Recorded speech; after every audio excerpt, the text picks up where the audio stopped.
Oh, what is this thing saying? Stop recording. What is going on? Good evening and happy Veterans Day. Welcome to another Diamonds in the Rough webinar sponsored by the Kellogg and Kappa Alpha Psi Foundation. My name is Antonio Harrison. I am the Eastern Province Guide Right Chair and Chair for the Kappa STEM National Guide Right Initiative.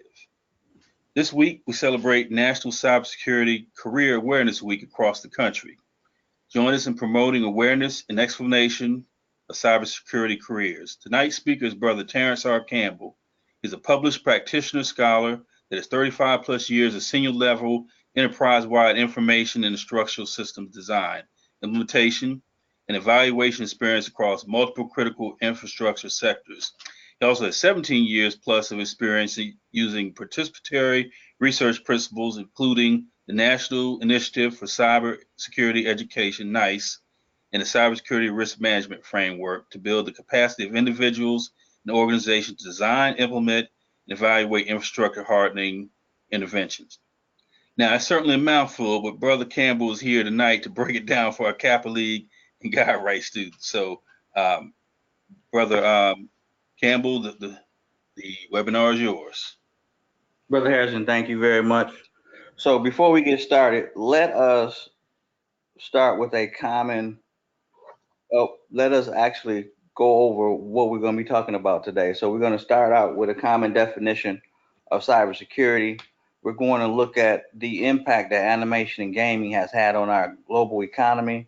We're going to do a brief group exercise. We're going to talk about the U.S.'s cybersecurity challenge as it relates to Directive 8140.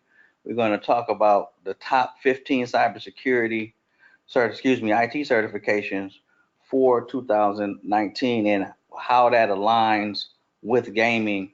And then we're going to talk about exactly what I do and how does my career assist in helping the U.S. meet the cybersecurity challenge. And we'll wrap up with some questions and answers and anything else anybody wants to have a discussion about.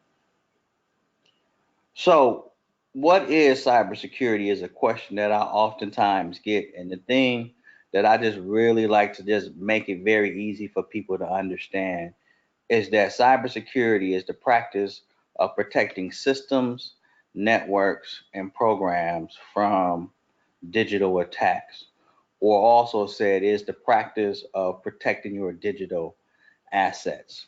And so when we talk about digital assets, of course, we can talk about our pocket computers, as I call them. People want to call them smartphones. They're well beyond a phone. For me, I remember just being in a payphone. I'm sure many of the brothers remember having to have 50 cents in their pocket.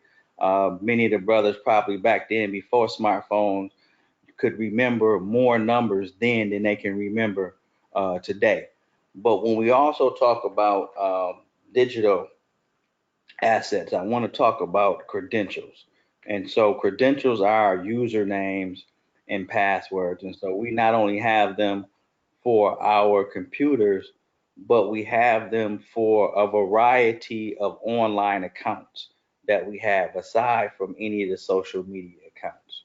And one of the things that I definitely want to make sure that I discuss as part of this conversation is that we should not be using the same username and password for each of our accounts, because that's the first thing the evil empire is going to do in the cyberspace. Is if they crack one of your accounts, they're going to take that same username and same password and go across not only your social medias accounts, but now they're going to start trying to get into your bank accounts, and they're going to try to start getting into any other electronic accounts that you have. And while we say, oh, well, they shouldn't do that, we shouldn't be lazy and use the same username and password for our social mediums or our digital assets. And so, as we talk about the social mediums, we cannot talk about that without talking about animation and gaming's impact on our global economy. And so, one thing that really brings it to light is what I call the Stanley effect. in that in 2009, Disney paid $4.2 billion for the Marvel Universe. $4.2 billion was paid for the Marvel Universe. And roughly about 10 years later, at the end of the summer, they had roughly $18.2 billion. That's a 400% increase in less than 10 years. So that has sparked a whole lot of stuff in terms of jobs, a whole lot of digital assets. And that's beyond Sony being hacked for some of its movies. And we don't even know if Disney has been hacked or not because it has not gotten out to the media. And so as we look at that in terms of the animation piece of the global economy, let's take a minute and pull out your digital, your pocket computers, your smartphones, or if you're at a computer, and let's take a couple minutes to identify how much money Lego, the Call of Duty, Xbox Live or Xbox Online, and PlayStation Online have made.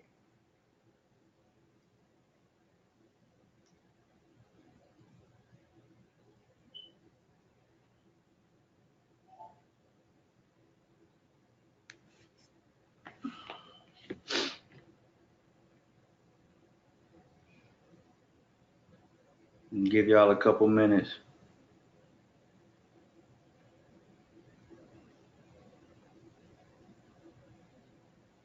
And for those that are on that have not really used a search engine a whole lot, it's just as very straightforward as saying how much revenue did Lego gross in 2018, and then for each of the other searches, just replace Lego with Call of Duty, Xbox Online or Xbox Live, and then PlayStation Online or PlayStation Live.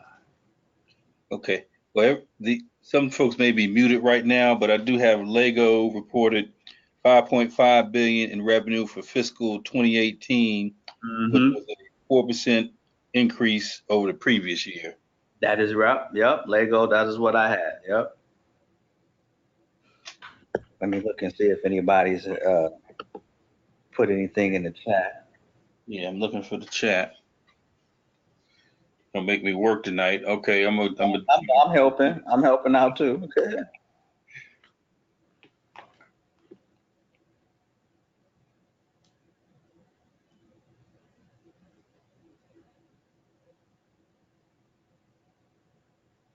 Okay. We got about 40 seconds left, and then I'll give the rest of the answers. Okay, I got Call of Duty. Well, that's Black Ops 4. Earned 605 million in 2018. Yeah, and then there's another one. There's another one that they should list. It should say that's a combined 1.1 billion. Yep. 1.1 billion. All right. We got about 10 seconds left. Question. I'm gonna see if I can go to my questions pane.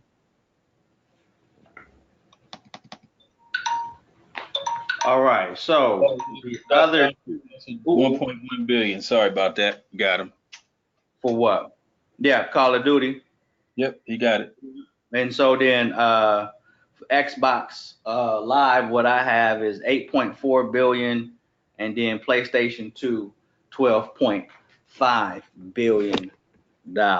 And so that exercise was just to show that animation and gaming combined with movies, or we'll say comics, are an extremely strong economic engine for our global economy. And so with those types of numbers and those being digital assets, we definitely need individuals with the skills from entry level all the way to senior level to make sure that not just those assets, but those companies who has those assets are protected as well. And so, what's that challenge look like in just hard numbers for the U.S.? So roughly, if we're looking at this slide and we look at the graphic immediately to the left, we see that globally, there's a projected shortfall of 3 million cybersecurity professionals. What's worse is that on average, only 30% of the IT professionals surveyed have fewer than 25% of all applicants were qualified. The cool thing about that is, with the right types of programming that's aligned with national frameworks, there's tons of opportunities for folks to get in at any level depending on where their skill sets lie. And many of those opportunities, including the entry level opportunities, start at 6 figures. And we'll see that later on. And so there is something called the National Initiative for Cybersecurity Education Workforce Framework, which is the graphic on the right. And it has 7 different categories. Under each of those categories, there's 30 plus specialty areas with 50 plus work roles. And we'll see a little bit of that later on in this presentation when I talk about my role and how I assist in helping the U.S. develop more cybersecurity professionals starting at the high school. So the U.S. Department of Defense has what's called Directive 8140. What Directive 8140 says is that anyone that is working on U.S. IT infrastructure, to include civilian contractors, based upon job classification, and the job classifications go by row, but also then based by level, which goes by column. They have to have these certifications that are listed in each of those blocks to maintain their jobs or to continue working as a civilian contractor for the government. Many of the programs that I have developed and continue to develop out of these 13 areas focus on preparing folks for at least 10 of those areas. There are some contracts that I've had that have been specially customized for all 13 of those areas, but that's just on a contract by contract basis, nothing broad. Other benefits of having these certifications are listed here. One of the best ones is where it says compared to, you get 10% higher with intermediate certifications with respect to salaries, 26% higher for advanced certifications, and 45% higher for expert certifications. That 10% higher, the Security Plus, that's one of the certifications that I do assist high school students in being prepared for. Just a quick snapshot of salaries of the top 15 IT certifications for 2019. These numbers are as recent as this afternoon. And as you can see, these are averages. And as you can see, as averages, they're in the 6 figures. Some may be lower, some may be higher. The two that I want you all to really focus on, though, are 13 and 14.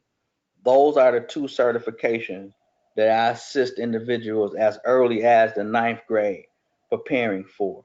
The very cool thing about both of those certifications as it relates to animation and gaming, as it relates to Xbox and PlayStation, as well as your pocket computers, there's competencies that you already know how to do.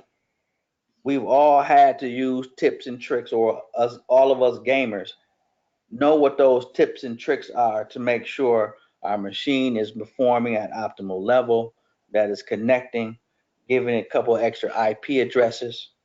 We know that MAC address that we have to make sure that we're using. We know how to make sure that our firmware, or that box has the latest and greatest software that it needs to make sure that we're able to play at our optimal level. What's more, for either of these certifications, that being Security Plus or Network Plus, you can get a book for no more than $30 and be ready for that certification in the next 30 to 60 days.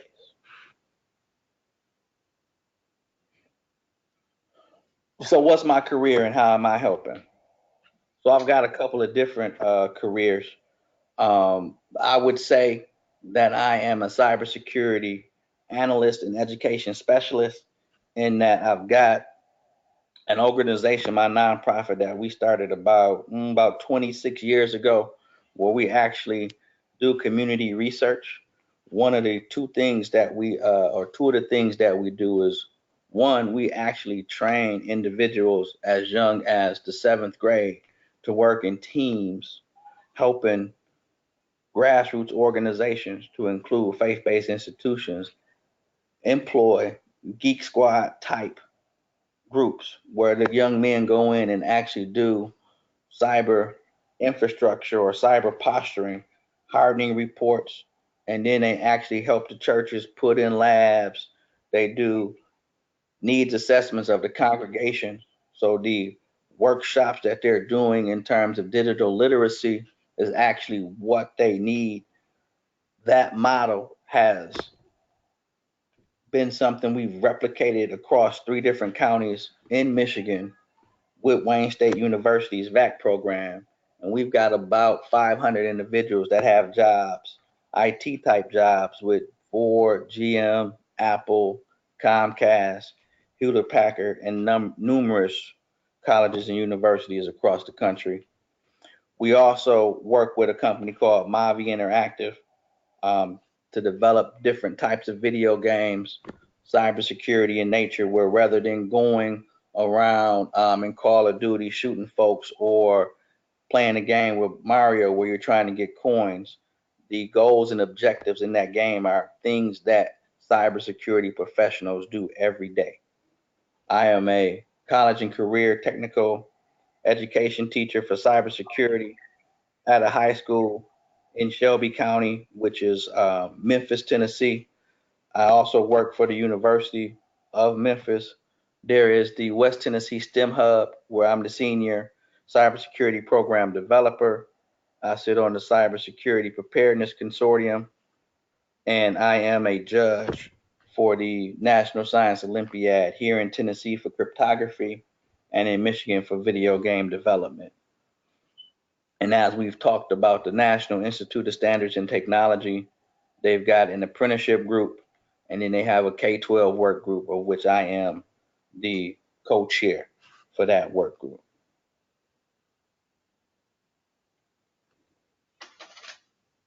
Does anybody have any questions for me at this time? I'm going to try to unmute. So let me see if I can do that. Okay. 1, 2. All right. The floor is open to everybody. I'll go ahead and start. First one, thank you so far for the information you've given. So I know you talked about on one of the previous slides, 2 certifications that you do, the Network Plus and Security Plus. So what specific skills should high school students in their classwork be preparing to meet those 2 certifications? Okay, so that's a very good question. So Network Plus focuses more on network infrastructure kinds of things. So putting together a network in your house, most folks that have any kind of ISP at home already have a network at home, and it's probably comprised of machines that are physically connected or have a wire connected to the machine, as well as machines and devices that are connected to that network wirelessly. So understanding stuff as straightforward as, how do I share out a printer for that network that everybody can print to? How do I create a shared repository, or how do I have a Google Drive type scenario using my home network? Understanding the different rights and permissions that folks can have in terms of users, definitely installing antivirus software on each of those machines, as well as making sure those machines have the latest and greatest virus definitions to include the latest and greatest updates. And most certainly, with the rash or how frequently folks are being caught with ransomware, making sure that each of the machines individually and collectively have good backups. Because while you may get hit with ransomware, a good way to mitigate ransomware is just to have good backups, because that's what they're encrypting all of your data. And if you've got good backups, it doesn't matter if that data is encrypted or not. Okay. Thank you. Any other questions from the audience before I move on to my next question?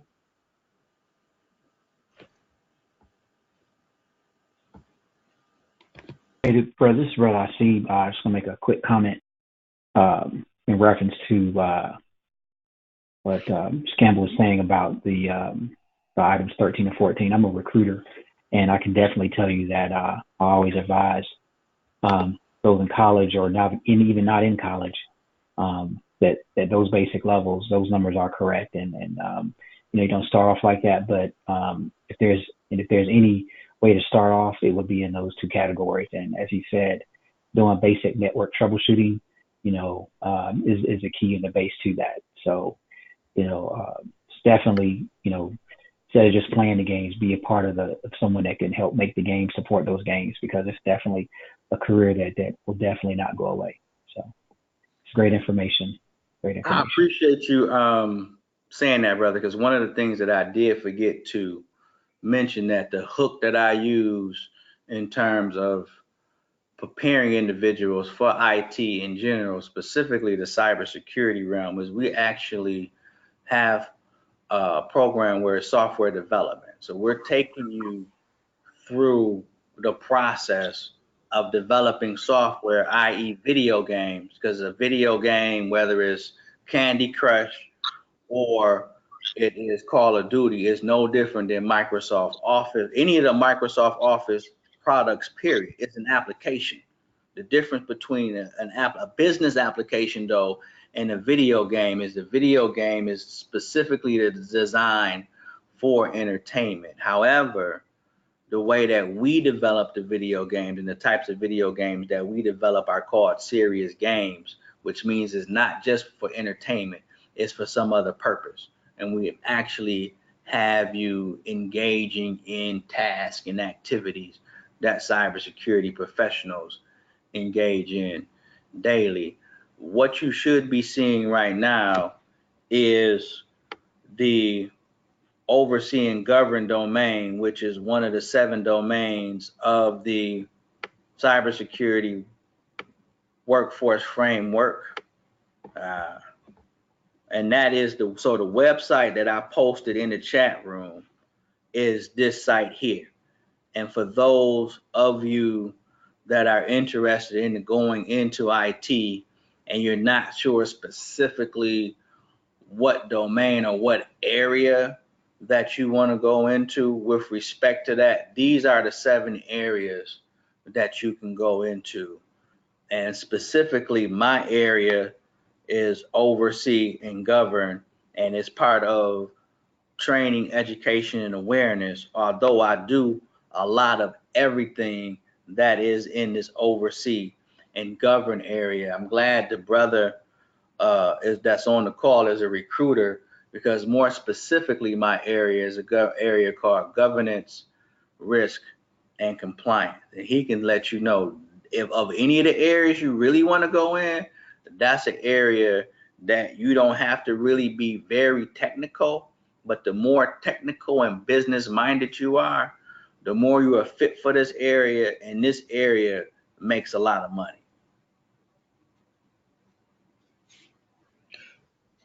Brother Campbell, I want to give somebody else a chance to answer a question before I do. Anybody else on the line?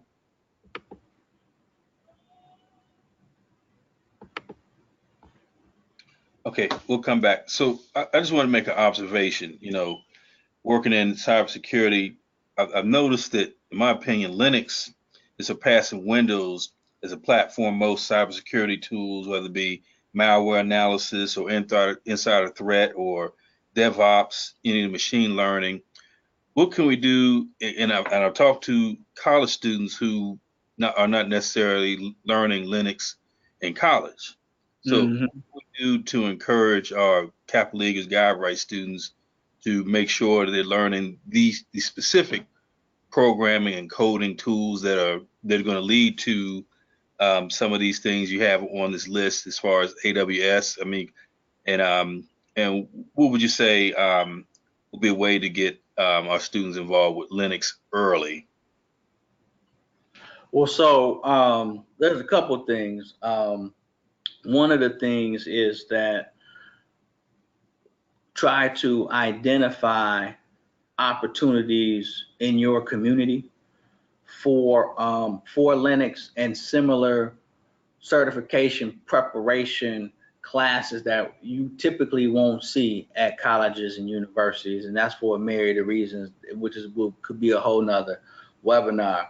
One very good resource that's out there is Coursera. Coursera is a web platform, is a school. They got a ton of courses out there. You can register for Coursera from anywhere from $49 a year to like $150 a year. And you can actually take these courses, similar courses that you would pay thousands of dollars to go to a New Horizons or somewhere else like that. Similar training. The cool thing about Coursera, though, is Coursera has relationships with colleges and universities across the country where you can complete some of these classes and actually get college credit. One of the other things is that I'm actually working with the alumni chapter consortium in SoCal to actually pilot a program.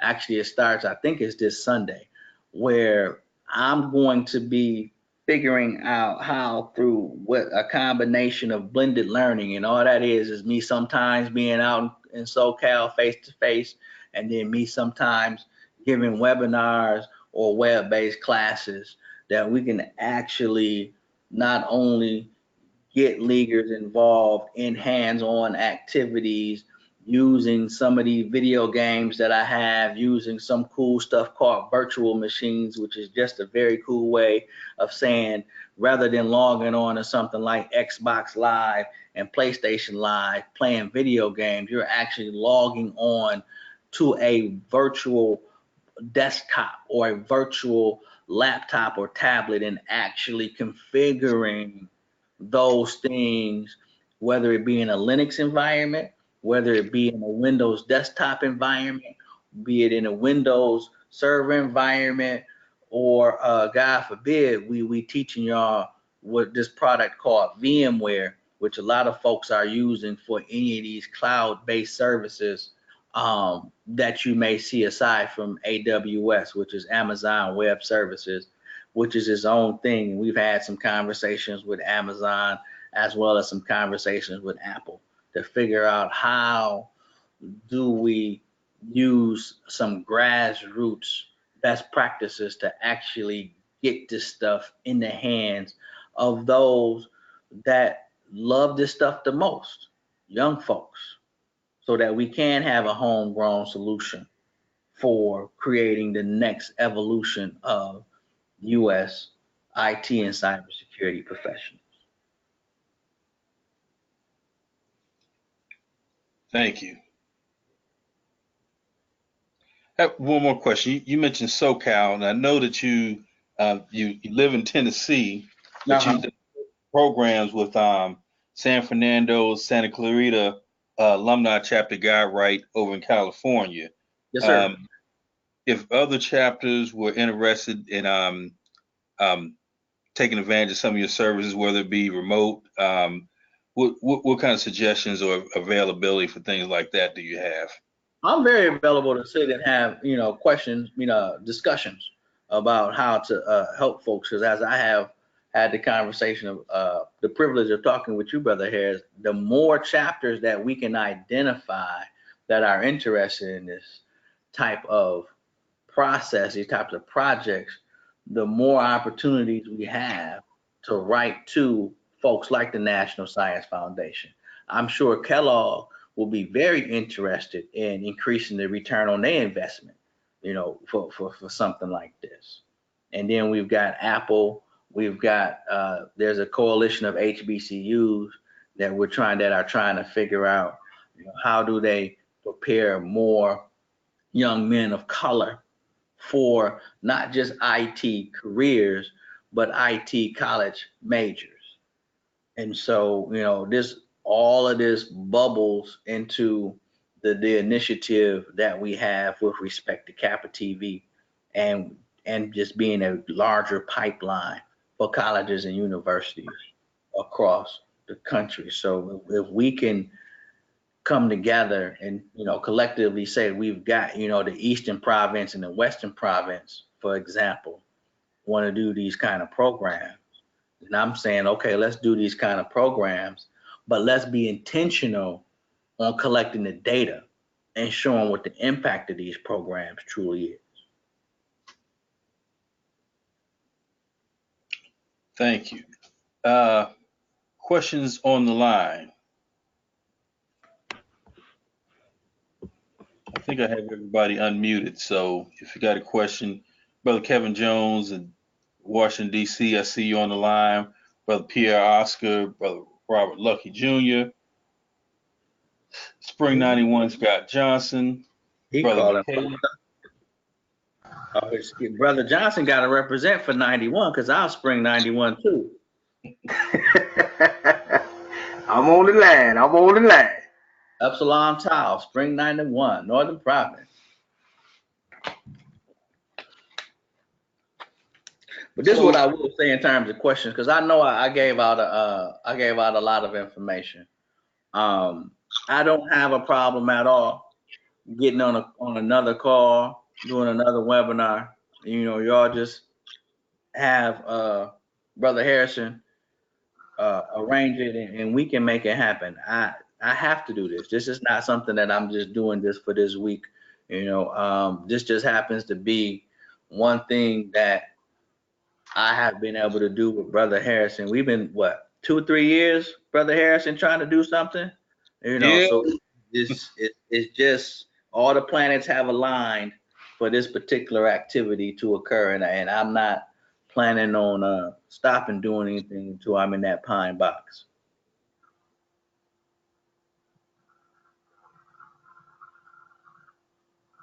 All right, brother. So what we have, just want to announce that tomorrow we have the National Guide Right call, and that should be 9:30 Eastern. That's for all Guide Right Kappa League advisors across the country. On Wednesday, we'll do another webinar at 8 o'clock, again, focusing on National Cybersecurity Careers Awareness Week. We're going to talk about the STEM programs that we focus on in Kappa Alpha Psi, our partnership with Microsoft, Code.org, and Nesby Jr. And then I know that Brother Campbell is going to talk about an activity we're trying to put together in December, which is a part of December is Computer Science Week. And so we'll talk about that on Wednesday. And then on Thursday, we have Brother Dr. Kerry Banks, who's a professor at Norfolk State University.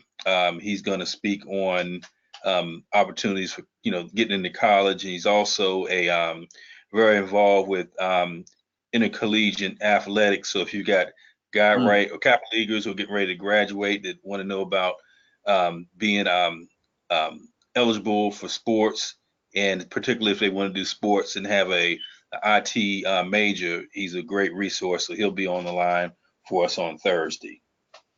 So busy week. So if we don't have any other questions, I want to make sure I didn't miss anybody. If you look in the handout section, you will see two. One is this presentation that you have here on the screen. And then two, there's a careers packet PDF, which talks about cybersecurity careers, and it breaks down, salaries and what you need to do to encourage students to pursue those careers. So that's in the handout section of this webinar, and we can also mail those out. So as always, visit our Kappa STEM Facebook group. You'll see another activity we're doing this week. We're encouraging brothers who work in cybersecurity or cyber to talk about their careers, shoot a short video, and hashtag it Cyber Career Week. Those opportunities are available for us this week as well. So, Brother Campbell, do you have anything in closing? Yeah, so in closing, I just wanted to show it's about 2 minutes, the intro to one of the video games that I've helped develop and that we continue to tweak and use as a model for other serious games. Okay. Hello, my name is Colin Stone. You are about to experience Agent Surefire Insider Threat, an immersive cybersecurity awareness training game to help improve your posture against ever-evolving cyber threats. Cyber threats will soon surpass the terror threats against our nation. We have a powerful new enemy, immune to governance and borders, working in a stealth mode to gain access to our vital data and exploit it. Your daily online activities, ones you may take for granted, enable the bad actors to gain access to your personal identity, bank accounts, and credit cards. Surviving a common case of identity theft is a long and arduous ordeal that will tax your patience and resources for years. You may spend up to 200 hours recovering from these types of breaches. More importantly, you may be an unaware accomplice in a breach that can cause the collapse of your organization.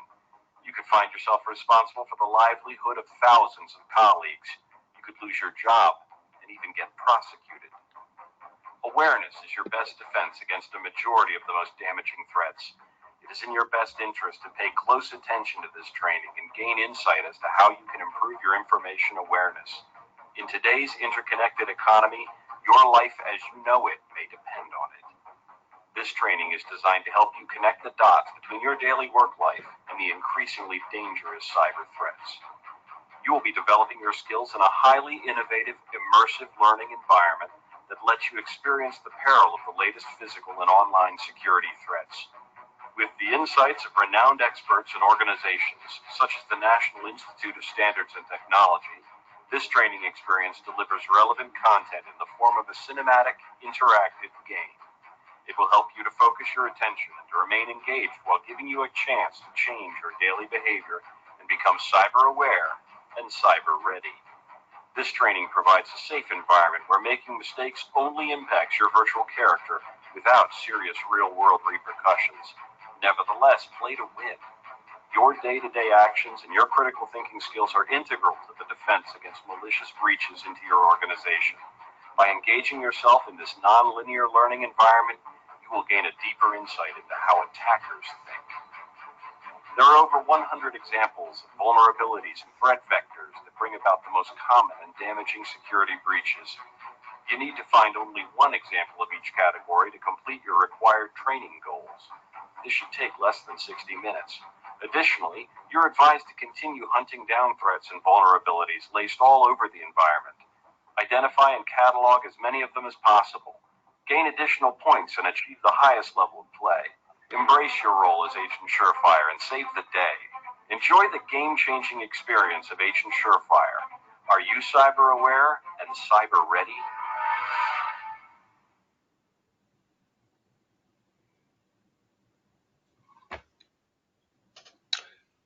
All right, we appreciate that. We did have one other question that was in the chat box. What opportunities are available for high schoolers to work during the summer? That's by our brother Scott Johnson, Petersburg, Virginia alumni.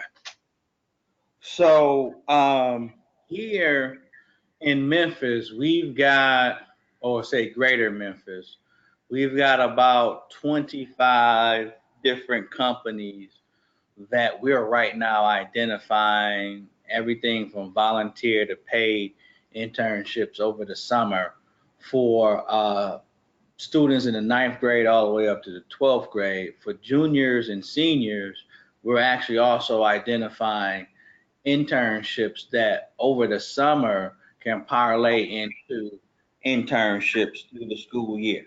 So I'm saying that to say there are tons of opportunities that generally companies have. A, you need to find those opportunities, and then B, that would be something I would be definitely open to helping you identify in your area. I can say probably one of the best resources you have in your backyard that most people don't think about going to ask is the chamber.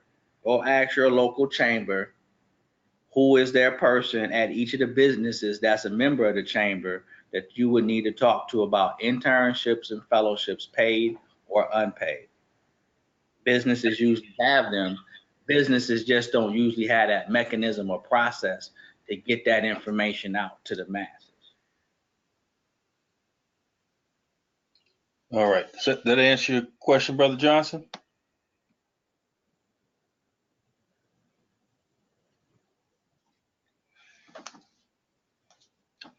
I'm going to take that one as a yes.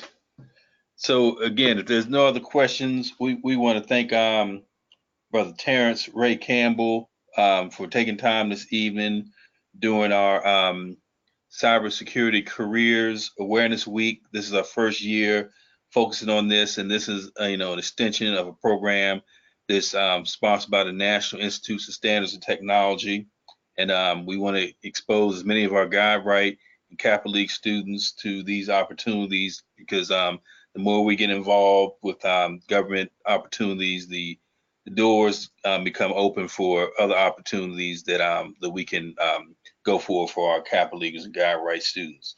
And as always, we want to thank the Kellogg and the Kappa Alpha Psi Foundation for sponsoring the Diamonds in the Rough webinar series. And again, we have 2 more webinars scheduled this week for Wednesday and Thursday. And I look forward to hearing from everybody and seeing everybody again.